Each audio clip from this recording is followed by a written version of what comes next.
Hey there, Professor X here with Overseas Contractor Academy, and today we're going to be talking about leaving your overseas contractor job. It can happen by invite, or you could just decide it's time to walk away. We'll cover both scenarios today, so stay tuned.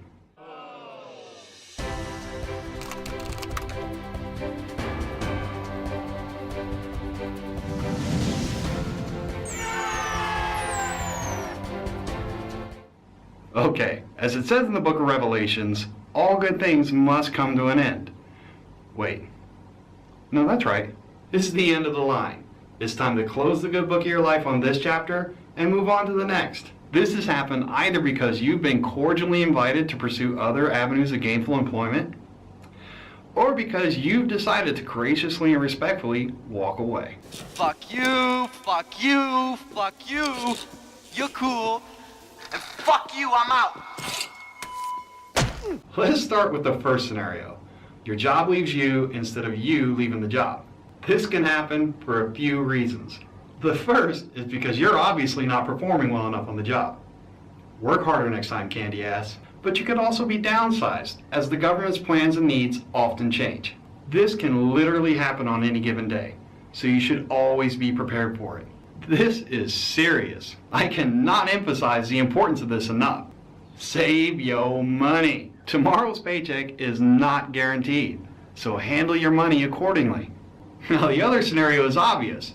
You leaving the job. This could happen either in a flash of frustration, or it could be a well thought out and happy departure.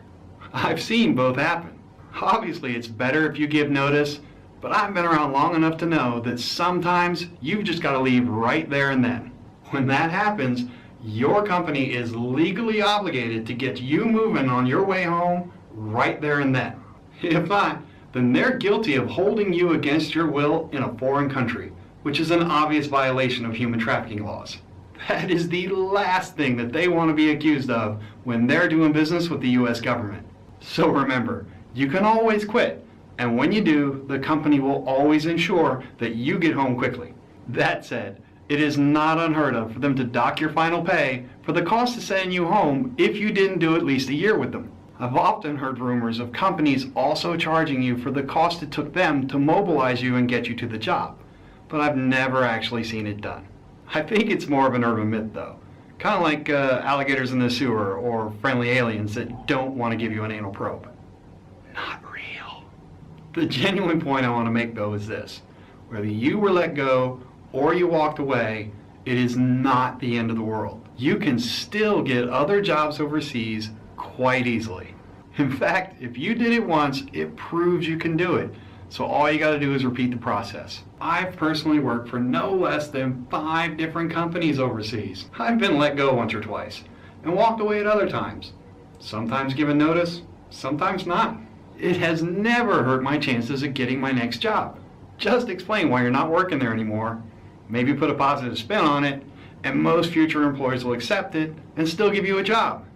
Working overseas can be hard, and people don't always agree. It happens, and employers are realistic about that. What really matters to them is not the past, it's the future, and whether or not you can do the job that they're looking at hiring you for. That's all they care about.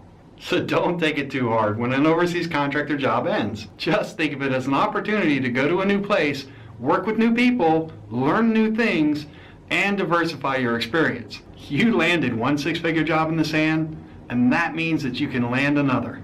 So roll up your sleeves and get your ass to work overseas. It'll set you free. The end. Hey peeps, if you guys have any suggestions or comments, hit us up in the comments box. We'd love to hear from you.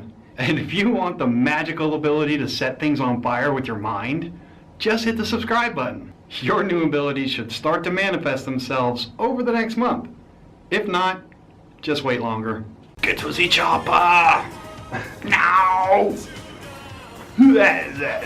For you guys, you have a punch up at the end of the night, and for us it's like, oh, 2 o'clock in the morning, last call. Hey, how many girls are standing around? I know you only got one leg, but it is a sexy looking leg. Come on home with me, girl. You just made me say scenarios. Oh, yeah, you say scenarios. Fucking Brent. Bastard. You right bell end. Just think of it as an opportunity to get it.